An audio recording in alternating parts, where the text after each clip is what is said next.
কেমন আছেন সবাই? আমি এই টিউটোরিয়ালে এইচ লেটার দিয়ে একটি লোগো ডিজাইন করে দেখাবো। তো চলুন বেশি কথা না বাড়িয়ে শুরু করি। ফার্স্টেই আমরা ভিউ থেকে গ্রিড লাইন নিয়ে নেব, ভিউ থেকে শো এবং গ্রিডস। এই গ্রিডগুলো নিয়ে নেওয়ার কারণ হলো আমাদের যাতে অ্যালাইনমেন্ট সব ঠিক থাকে। ওকে, এবার আমরা রেক্ট্যাঙ্গেল শেপ নেব, কিছু রেক্ট্যাঙ্গেল শেপ আমরা ক্রিয়েট করব।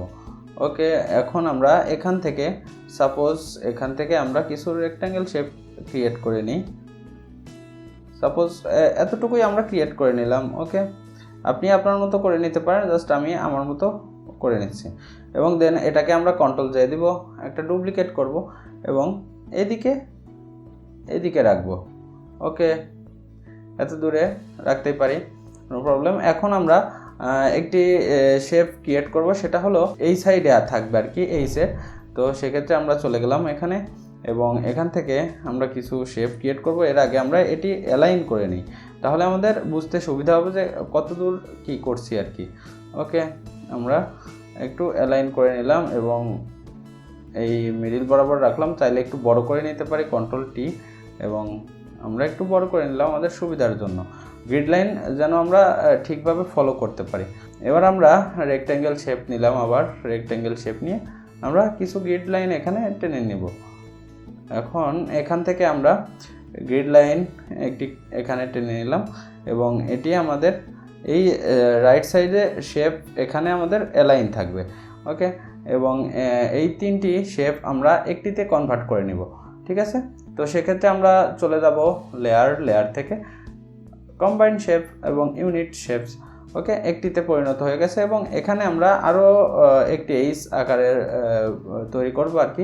সেক্ষেত্রে আমরা আবার চলে যাব রেক্ট্যাঙ্গেল এবং এখানে একটি ঘর বাড়িয়ে নিব, চারদিকেই একটি করে ঘর আমাদের বাড়িয়ে নেব, এই ছোটো যে ঘরগুলো আছে এইগুলো আর কি। ওকে, এবং এখানে নিয়ে নিলাম আমরা একটি ঘর এবং এটাকে আমরা কন্ট্রোল জে দিলাম এবং কন্ট্রোল জে দিয়ে আমরা এখানে রেখে দিলাম, একটি বেড়ে গেল আমাদের।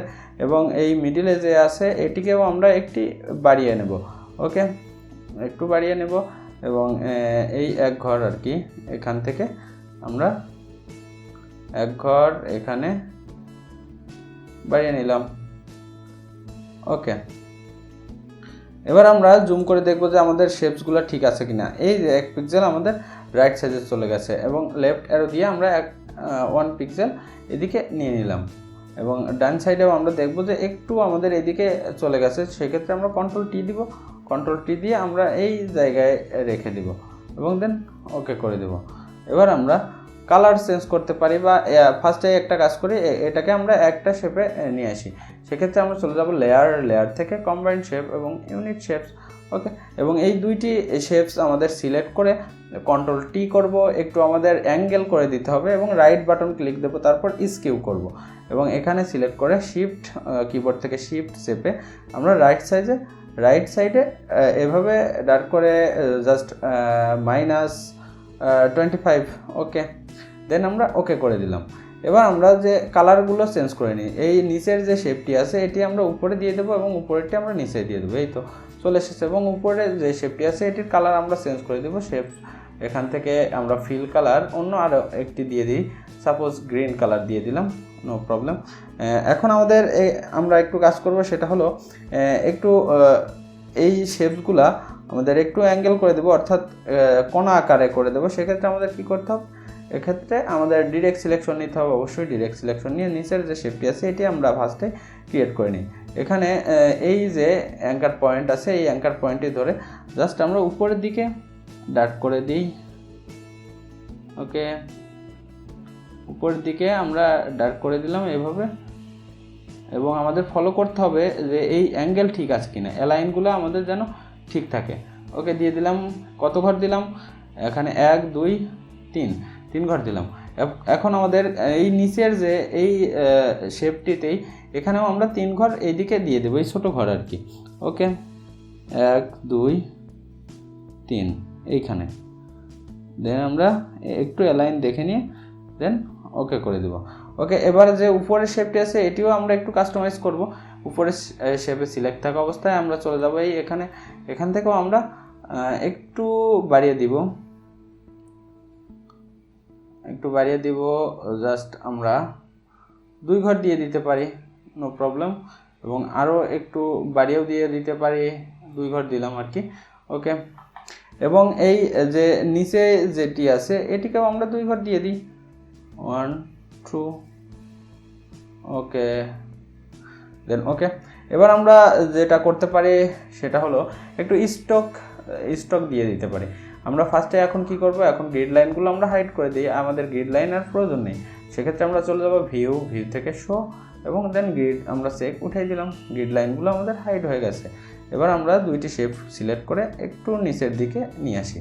ওকে, এবার আমরা একটু স্টক ইউজ করব, যে কোনো কালারের স্টক ইউজ করতে পারি। এই উপরের শেপে সিলেক্ট থাকা অবস্থায় আমরা স্টক দিব, হোয়াইট কালার দিতে পারি বা একটু অ্যাশ কালারও দিতে পারি, আমরা জাস্ট হোয়াইট কালারই রাখলাম।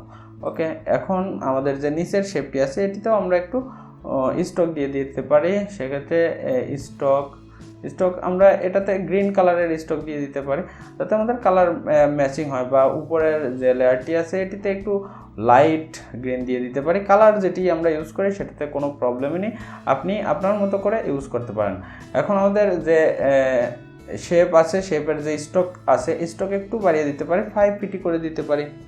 ওকে, 5 পিটি করে দিলাম নিচেরটি, এবং উপরটিতে আমাদের যেভাবে আছে ওভাবেই থাক, নো প্রবলেম। এখন আরও একটি কাজ করতে পারি, ব্যাকগ্রাউন্ডে আমরা অন্য কিছু ইউজ করতে পারি। সেক্ষেত্রে আমরা রেক্ট্যাঙ্গেল শেপ নিব এবং চিকন আকারের কিছু রাউন্ড না, চিকন আকারের কিছু শেপ নিব, এবং শেপ স্টক কালার আমরা নান করব, ফিল কালার আমরা একটু অ্যাশ কালার দিয়ে দিব। ওকে, অ্যাশ কালার দিয়ে দিলাম। এবার আমরা কন্ট্রোল টি করব, আরও একটু বড় করে নিব, অল্ট কি চেপে ধরলে 2 সাইড থেকেই বড় হবে। ওকে, বড় হয়ে গেছে আমাদের 2 সাইড থেকে, এবং দেন ওকে করব। আমরা একটু রাউন্ড অর্থাৎ একটু অ্যাঙ্গেল করে দেব। সেক্ষেত্রে কন্ট্রোল টি এবং রাইট বাটন ক্লিক করলাম, স্কিউ, এবং এখানে ধরে শিফট ধরে আমাদের একটু রাউন্ড করে দেব। সাপোজ -30 বা 30-র কাছাকাছি রাখলে হবে, বা -25 রাখি। আমরা যেহেতু এর আগেও অ্যাঙ্গেল 25 করেছিলাম, -25 রাখতে পারি, নো প্রবলেম। ওকে, এবং দেন ওকে করলাম। এখন আমরা এই যে শেপটি ক্রিয়েট করলাম এটি সবার নিচে রাখি, এবং যাতে আমাদের সবার নিচে থাকে, এবং এটি আমরা এখন কপি করব, অর্থাৎ কপি করে করে এখানে দিয়ে দিব। কন্ট্রোল জে করব, জে করে একটু এদিকে রাখবো, এবং দেন আবার 2টি সিলেক্ট করব, কিবোর্ড থেকে কন্ট্রোল জে, আবার এইদিকে রাখবো, এবং আবার যে 4টি আছে এটি সিলেক্ট করব। ওকে, সিলেক্ট করে কন্ট্রোল জে আবার এইভাবে রাখবো। ওকে, এবার আমরা কি করব, এবার এই শেপগুলো আমরা একটি শেপের আন্ডারে নিয়ে এসে, অনেক বড় হয়ে গেছে বা অনেক বেশি হয়ে যাচ্ছে, সেক্ষেত্রে আমরা চলে যাব লেয়ার থেকে কম্বাইন্ড শেপ এবং ইউনিট শেপ। ওকে, একটি শেপে পরিণত হয়ে গেছে, এবং এটি আমরা কন্ট্রোল জে করব, এবং আরও একটি এখানে নিয়ে নিব, এবং এই 2টি সিলেক্ট করে কন্ট্রোল জে। এই তো প্রায় আমাদের কমপ্লিটই হয়ে গেছে। ওকে, দেন ওকে।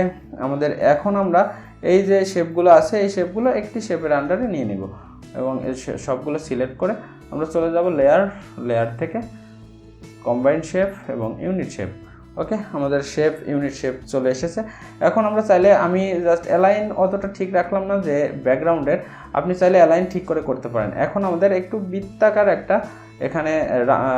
একটা শেপ নিব, এবং সেই শেপের আন্ডারে এইগুলো থাকবে। ওকে, আমরা ইলিপসি টুল নিলাম, এবং ইলিপসি টুল নিয়ে কিবোর্ড থেকে অল্ট এবং শিফট কি চেপে ধরে আমাদের ডার্ক করে বড় করে নিলাম। ওকে, বড় করে নিলাম, এবং এটি আমরা একটু মাঝামাঝি অবস্থায় রাখার চেষ্টা করি। চাইলে কন্ট্রোল টি দিয়ে আমরা আরও একটু বড় করে নিতে পারি, নো প্রবলেম। ওকে, দেন ওকে করে দিলাম। এখন আমরা এই যে আমাদের লোগো আছে এই দুটি আমরা গ্রুপ করে নিই, কন্ট্রোল জি, গ্রুপের নাম দিয়ে দিই এইচ লোগো। ওকে, এইচ লোগো হয়ে গেল, এবং যে ইলিপসি টুল দিয়ে আমরা রাউন্ড নিয়েছিলাম অর্থাৎ বৃত্তাকার, সেটা আমরা অ্যালাইন করে মিডিল করে দেব। এই তো অ্যালাইন করে আমরা একটু মিডিল করে দিলাম। এখন আমাদের যেটা কাজ করতে হবে সেটা হলো এই যে ইলিপস টুল নিয়ে আমরা ব্যাকগ্রাউন্ডে করেছিলাম সেটি এই ইলিপস টুলের উপরে রাখবো। ওকে, এবার আমরা এই যে রাউন্ড শেপগুলো নিয়েছিলাম, অর্থাৎ রাউন্ড শেপ একটি নিয়েছিলাম এবং রেক্ট্যাঙ্গেল দিয়ে অনেকগুলো শেপ ব্যাকগ্রাউন্ডে নিয়েছিলাম, এটি আমরা এখন এখানে কনভার্ট করে অর্থাৎ এই যে রাউন্ডের ভিতর দিয়ে দেবো। সেক্ষেত্রে আমাদের এখন কি করতে হবে, এই যে রাউন্ড শেপটি নিয়েছিলাম এটিকে আমরা নান করে দেবো, অর্থাৎ হোয়াইট কালার দিয়ে দেবো। এখান থেকে ফিল কালার আমরা হোয়াইট কালার দিয়ে দিলাম এবং দেন এখানে যে উপরে অর্থাৎ যে ব্যাকগ্রাউন্ডে নিয়েছিলাম এটি আমরা ক্লিপিং মাস্ক করে দেবো। অল্ট কি চেপে ধরলে এখানে চলে আসবে এবং এখান থেকে আমরা ক্লিক করলে ক্লিপিং মাস্ক নিয়ে নিতে পারবো। ওকে, আমার মনে হয় যে আমাদের মোটামুটি ক্রিয়েট হয়ে গেছে এবং আরও একটু এডিট করতে পারি। আমাদের যে ইলিপসি টুল দিয়ে আমরা করেছিলাম, ডার্ক করেছিলাম, ইলিপসি টুল দিয়ে রাউন্ড করেছিলাম, সেটি এখানে একটু মাইনাস মনে হচ্ছে। সেক্ষেত্রে আমরা কি করব, যে উপরের ব্যাকগ্রাউন্ডটি নিয়েছিলাম এটি আমরা একটু বড় করে দিব, কন্ট্রোল টি ফ্রি ট্রান্সফর্ম করলাম এবং একটু মাইনাস করে নিই, মাইনাস করে এটি আমরা একটু বড় করে নিই, এই তো এভাবে বড় করে নিই এবং দেন চেক দিয়ে দিই। এখন দেখতে পারবেন যে ঠিকভাবেই আছে গোলাকার। ওকে, তো আশা করি আমার টিউটোরিয়ালটি আপনাদের ভালো লেগেছে। আর ভালো লাগলে একটা লাইক করবেন, অবশ্যই কমেন্ট করে জানাবেন কেমন হয়েছে, কোথায় বুঝতে অসুবিধা হলে, আর সাবস্ক্রাইব তো অবশ্যই করবেন। Thank you.